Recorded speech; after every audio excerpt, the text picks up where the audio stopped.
Yo, what up, y'all? It's A Ward, Mr. God is good all of the time, man. I'm on here with Is We Potting, the fourth round. Man, I appreciate y'all, man. Make sure y'all subscribe to their channel, follow them, support the podcast, support all of their endeavors, man.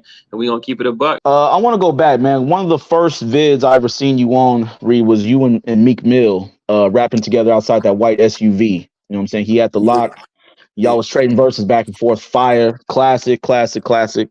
yeah. Now, me being, when I was new to YouTube, I just remember one week y'all was cool. I was seeing y'all rapping together. And then another week I got on YouTube and y'all was throwing disses at each other, bro.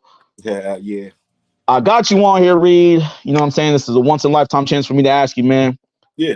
What was the fallout between you and Meek Mill? How did that happen?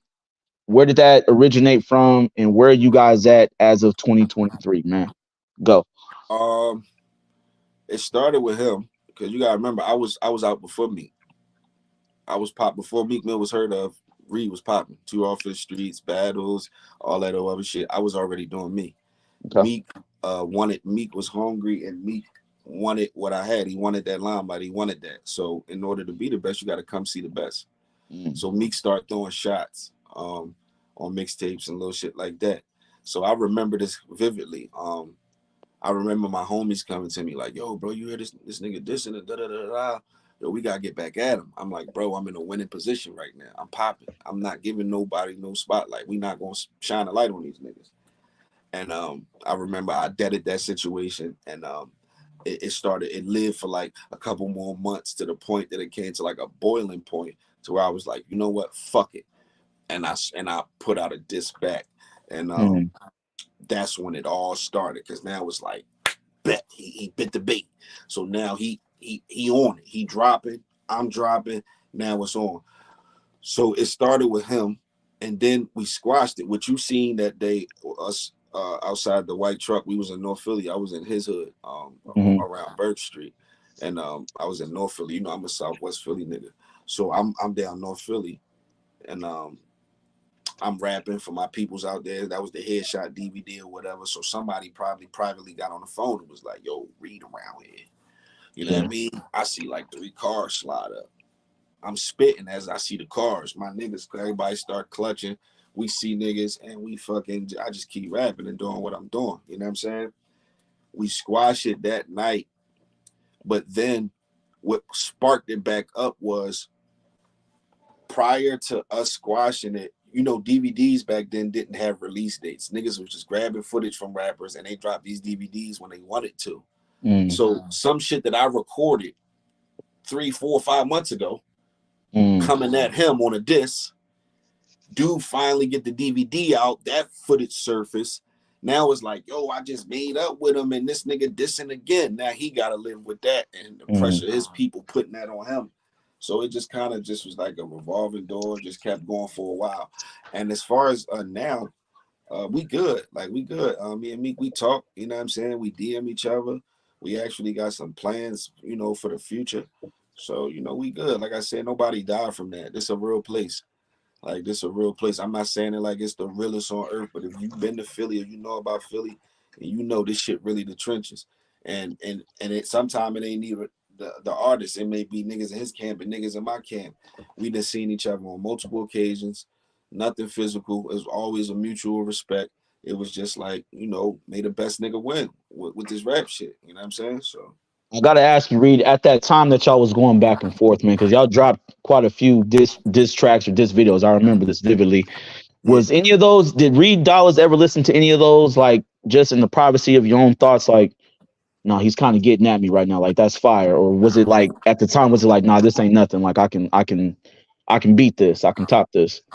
I always was like a horse with the blinders on. Explain.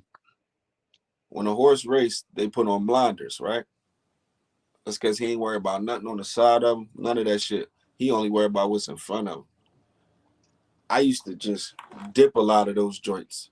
You feel me? Mm. I hear that Mm. shit, and it used to put wood on my fire. Pause. It used to put wood on my fire, bro. You know what I'm saying? Like that shit. That's why you see Reed going. I was going at I done beef with everybody in Philly. Meek Mill, Joey Jihad, every fucking body you can think of. Bugsy. Like I was going at everybody around here. So it was really just like I was like the Philly 50 Cent, bro. You know what I mean? So it's like I was just really dipping that shit, man. Like I said, I was focused. I was only focused what was in front of me. And if we had beef, I'm gonna throw you a shot in this joint. I was making raps where I would come at 8 niggas and 1 rap. So it was just a little different for me, bro. Like, you know what I'm saying? Not saying nobody ain't never, but nobody ever said nothing that got to me, nothing that I didn't accept. Cause I'm an open. I say in my music that my mother, you know, rest her soul, she passed away years ago. But you know, when I was young, yeah, I appreciate it. When I was young in the 80s, you know, and the 80s hit and cocaine and crack came out, like, you know, she fell victim to that. A black queen, young black queen, she fell victim to that. I'm an open book on everything. So it's really nothing that you can say to me. So I was brushing a lot of that shit off, bro. And it was just really just ammunition. That's all it was for me. It was just more fuel to just be greater and do more. One more question concerning Meek, bro. When he got on and he started blowing up, man, did you feel any kind of way? Like, was you happy for him, or was you like, oh, that should have been okay? Nah, I was genuinely happy, bro. Like Okay. genuinely happy. I don't have no what you know. Especially I can speak of like this now. I'm older. Whatever God wants you to have, He gonna give you.